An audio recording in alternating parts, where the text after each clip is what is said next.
ये मन चंचल क्यों रहता है, अशांत क्यों रहता है? ये जितना विषयों का चिंतन करेगा, जितना नाशवान परिवर्तनशील वस्तु व्यक्ति स्थान का संबंध स्वीकार करेगा, उतना ही जलेगा, उतना ही अशांत रहेगा, उतना ही चंचल रहेगा। त्यागात् शान्तिरनन्तरम्, जितना ऐसा वस्तु व्यक्ति स्थान का राग त्याग करेगा, उतना ही शांत हो जाएगा, उतना ही आनंदित हो जाएगा, उतना ही प्रसन्न हो जाएगा। मना प्रसादः। यदि आप मन को प्रसन्न करना चाहते हैं तो किसी भी व्यक्ति वस्तु स्थान का इसे संबंध न रख ले पावे, ये सावधानी रखना।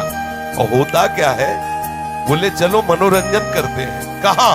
किसी व्यक्ति में, किसी वस्तु में, किसी स्थान में, किसी द्रव्य में। होता क्या है, मनोरंजन होता नहीं, एक नई जलन, एक नई चिंता, एक नई कामना, एक नई वासना, एक नया फसाव।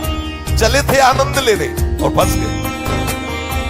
हमारा मन प्रसाद, मन प्रसन्न कब होगा? बहुत ध्यान की बात है। भगवान कह रहे त्यागात् शान्तिरनन्तरम्। यदि आप शांति देना चाहते हो अपने मन को, आनंद देना चाहते हो, प्रसन्नता पाना चाहते हो, तो आप वस्तु व्यक्ति स्थान के संबंध से रहित कर दो अपने मन को। एकमात्र प्रभु के चरणारविंद में आप अपने मन को लगा, फिर आप देखें आपका मन सदैव प्रसन्न रहेगा। क्योंकि प्रभु अविनाशी है, वस्तु व्यक्ति स्थान परिवर्तनशील है। वो एक रस प्रसन्न रह ही नहीं सकता जिसका वस्तु व्यक्ति स्थान से संबंध है, नहीं रह सकता। क्योंकि वो एक रस नहीं है तो मन कैसे एक रस होगा? वो विनाशी है, परिवर्तनशील है, मूल में दुख है, केवल ऊपर से सुखद दिखाई दे रहा है। मन में अशांति, दुख, क्लेश, बंधन का कारण है किसी वस्तु व्यक्ति स्थान से अपनापन कर लेना। सूक्ष्मता से देख लीजिए, अभी हम यही फंसे हैं, चाहे हम ज्ञानी भगत हो, चाहे प्रेमी भगत हो, अभी केवल मन के भगत हैं। मन को अभी भक्ति के मार्ग में नहीं खड़ा कर पाए। किसी भी वस्तु व्यक्ति स्थान से राग न रह जाना, ये वैरागी का लक्षण है। समस्त वस्तु व्यक्ति स्थान में एकमात्र सच्चिदानंद आराध्य देव को देखना, ये अनुरागी का लक्षण है। हम देखें कि हम ना तो वैरागी है ना अनुरागी है, हम तो रागी हैं। हर वस्तु व्यक्ति स्थान से हम सुख भोगना चाहते हैं। देख लो, अगर ऐसा नहीं तो फिर मन जाएगा ही नहीं। जब तक सुख की लालसा नहीं तब तक मन जाने वाला नहीं। इसको जहां जहां सुख का मिलने का भाव है वहीं वहीं ये जाता है। जब धन संपत्ति, स्त्री, पुत्र, नाना प्रकार की भोग सामग्री, इनमें हम अपनापन कर लेते हैं तो मन हमारा चंचल हो जाता है। सबका प्रश्न होता है, मन भजन में नहीं लगता, चंचल है। मन चंचल आपने किया है, आपको ही छोड़ना पड़ेगा। आपने वस्तु व्यक्ति स्थान से संबंध कर लिया है, वो चंचल परिवर्तनशील नाशवान, वही लक्षण मन को आ रहे। और आप अविनाशी प्रीतम से अपना संबंध कर लो, देखो कितना आनंद मन में रहता है, कितनी प्रसन्नता रहती मन में। भगवत चरणारविंद का आश्रय लेने वाला हर समय प्रसन्न रहता है, ये पहचान है। भारी से भारी विपत्ति में भी उसका हृदय आनंदित रहता है, क्योंकि ये विपत्ति संपत्ति बाहरी बात है। वो जिस आनंद में मगन है वहां न विपत्ति का न संपत्ति का, दोनों का प्रवेश नहीं, न हर्ष न शोक का। इसलिए मनः प्रसादः। साधक ध्यान दे संतुष्टः येन केनवा। हर परिस्थिति में मन को प्रसन्न करना सीखे, प्रसन्न रखना सीखे। परिस्थिति में प्रसन्न तभी रह सकते हैं जब भगवत चरणारविंद का आश्रय नहीं। कभी परिस्थितियां किसी को चैन नहीं लेने देती। कभी संयोग, कभी वियोग, कभी हर्ष, कभी शोक, कभी अनुकूल, कभी प्रतिकूल, कभी मान, कभी अपमान, इसी द्वंद्व में हम पिसते रहते हैं। तो मन कहां प्रसन्नता का अनुभव कर पाता है? मन की प्रसन्नता के लिए सांसारिक वस्तु, व्यक्ति, परिस्थिति, देश काल, घटना आदि को लेकर के हम अपनापन, अहम करके उसे ना माने। जैसे ये व्यक्ति मेरा है, ये वस्तु मेरी है, ये स्थान मेरा है, ये अमुक अमुक मेरे। अब आपका मन प्रसन्न नहीं रहेगा, जलेगा, अशांत रहेगा। अपने स्वार्थ या अभिमान को लेकर किसी का पक्षपात न करना। यदि आप अपने मन को प्रसन्न रखना चाहते हैं तो अपने स्वार्थ की पूर्ति के लिए या अभिमान की पूर्ति के लिए किसी का पक्ष न लेना। किसी का मंगल करने के लिए, किसी को आनंद प्रदान करने के लिए हम भले सलाह दे दें, लेकिन अपना अहंकार पोषण करने के लिए, अपने स्वार्थ की पूर्ति के लिए हम पक्षपात न लें। नहीं, हमारा मन प्रसन्न नहीं रह पाएगा।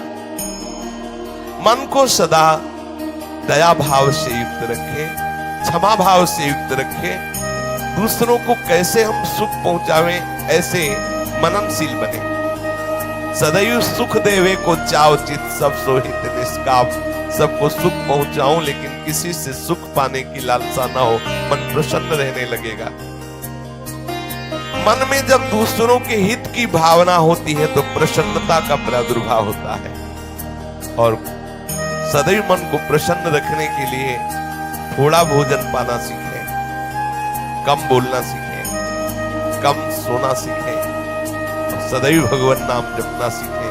अखंड प्रसन्नता आ जाएगी। मानते हैं प्रारब्ध के अनुसार शरीर रोगी हो सकता है, परिस्थिति प्रतिकूल आ गई, संसार ने तुम्हारा त्याग कर दिया, लोग निंदा करते हैं, लेकिन आप प्रसन्न रहेंगे क्योंकि आपने बहुत बड़े करुणा निधान आनंद समुद्र प्रभु का आश्रय ले लिया है। उस आश्रय में जो बाधक भाव है उनका त्याग कर दीजिए। अधिक भोजन करने वाला कभी प्रसन्न नहीं रह सकता। और बड़ी विचित्र ये जिह्वा है, डूब गए भगवान। रोज इसे पवाओ, लेकिन रोज नए नए पदार्थ, पेट बढ़ता चला जा रहा है, मांस पेशियां बढ़ती चली जा रही, कब्ज बढ़ती चली जा रही है, और जिह्वा खाते खाते बूढ़ी होने जा रही, फिर भी और खाओ और खाओ। पता नहीं कब तक खाओ खाओ खाओ। भोजन पर साधक ध्यान दे, नहीं तो आनंद का जो विषय मन की प्रसन्नता है वो आप नहीं धारण कर पाएंगे। बोले हित परमित भोजी, थोड़ा सरल, स्वाद रहित, स्वास्थ्य वर्धक सतोगुणी भोजन पाया जाए। स्वाद रहित भोजन बहुत आवश्यक है भजन मार्ग में, बहुत आवश्यक। ये अधिक मीठा, चटपटा, खट्टा, ये वो सब कामोत्तेजना पैदा करता है, कब्ज बनाता है, मन को चंचल करता है। कई तरह के भयानक ऐसे दोष जो हमारी साधना में हानिकारक है। पक्का समझ लीजिए, ये अनुभूत बात कहते हैं। भोजन जितना सरस होगा, भजन उतने चौपट होगा। पक्का समझ लो, ये भोजन बहुत घातक वस्तु है, बहुत घातक वस्तु है। साधक इस बात पर ध्यान दे, ये भोजन हमें मारे डाल रहा है। हमारा जीवन भगवत प्राप्ति के लिए, और ये आज पा लिया, वो पा लिया, ये गुलाब जामुन, ये लड्डू, ये वो, बस बुद्धि में विचिलता, भगवत चिंतन रहित और नाना प्रकार की वासनात्मक खेल की कामनाएं, कल्पनाएं, ये भोजन के कारण। बहुत आवश्यक है भोजन सुधारना। भोजन नींव है परमार्थ की। जैसा खाओ अन्न वैसा बने मन। तो मना प्रसाद कैसे प्राप्त होगे, क्योंकि आपका भोजन ठीक नहीं है। बहुत सावधान, बहुत सात्विक और नियमित परमित भोजन हमें मन प्रसाद स्थिति में निश्चित प्रतिष्ठित कर देगा। दूसरा, नित्य में एकांत सेवी। उपासक को चाहिए कि कम लोगों से मिलने का स्वभाव बनाए। सत्संग सुना या गुरुजनों के पास बैठकर जो प्रश्न उत्तर हुए, बस चुपचाप एकांत वास करने का अभ्यास होना चाहिए। हर समय हम किसी से बात करते रहे, हर समय हम किसी से मिले रहे, हर समय कोई हमारे समीप रहे, तो हमारी अंतर्मुखता नहीं हो। भले वो हमसे बात न करे, लेकिन हमारी अंतर्मुख वृत्ति में वो बाधक हो जाएगा। इसलिए साधक को चाहिए कि एकांत सेवी बनने का स्वभाव बनाए, ज्यादा किसी से बात नहीं कर। वैसे बात करने का नियम तभी रखना चाहिए जब कोई आपसे प्रश्न करे और प्रश्न का उत्तर आवश्यक है देना, उत्तर देने से उसका मंगल होगा, तो ही बात करें, नहीं ना करें। बहुत कम जीवन है हमारा, बहुत कम समय है।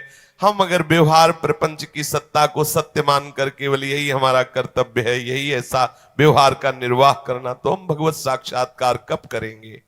कब हमारे हृदय में वो अखंड प्रसन्नता, कब हमारे हृदय में वो अखंड विकलता भगवत साक्षात्कार की होगी? और बोले वाणी से हितकर मृदु वचन बोले, एकांत सेवन करे और नींद भी एक नियमानुसार करे। स्वल्प निद्रा विहारा, स्वल्प सोने का समय बनाए। 24 घंटे में 5 घंटे बहुत है शयन करना, बहुत है, मतलब बहुत हो गया 5 घंटे। 6 घंटे तो उनको जो बहुत शारीरिक श्रम करते हैं, 7 घंटे मतलब खत्म। अब इसके आगे साधक शब्द नहीं लगेगा। 6 घंटे तक तो मतलब बहुत हो गया कि बहुत श्रम करता है, इसलिए ठीक है। 7 घंटे मतलब प्रमाद स्थिति आ गई। 7 के बाद तो प्रणाम है, फिर तो कोई बात ही नहीं। अब आप देख लो किस श्रेणी में आप हैं। उत्तम साधक 4 घंटे में हो जाता है, ठीक है। 5 घंटे पर्याप्त है। और जिनको बहुत शारीरिक श्रम होता है वो 6 घंटे। और कुछ तो ऐसे होते हैं कि हर घंटे में झपकी, हर घंटे में आनंद। हाँ, समाधि भाव को, निद्रा समाधि स्थिति, व्यास भरोसे कुंवर के सोच भाव प्रसाद। सत्संग हो रहा है, थोड़ी ढिलाई हुई, बस गए समाधि में गए। मक्खी बन बनाए चाहे मच्छर बल बनाए चाहे महात्मा बल बनाए, कोई फर्क नहीं पड़ता। अब निद्रा समाधि स्थिति, आओ समाधि भीतर। स्वामी हरदास जी कहते मनी न डुलाओ, आओ समाधि आगे। तो थोड़ा सावधान करे। स्वल्प निद्रा विहारा, और घूमने फिरने का भी एक नियम होना चाहिए। आपकी दिनचर्या एक नियमित होनी चाहिए। यदि आप नियम के अनुसार भोजन, नियम के अनुसार शयन, नियम के अनुसार घूमना और नियम के अनुसार बोलना चालना रखेंगे नियम से, तो आपका मन बहुत शीघ्र भगवत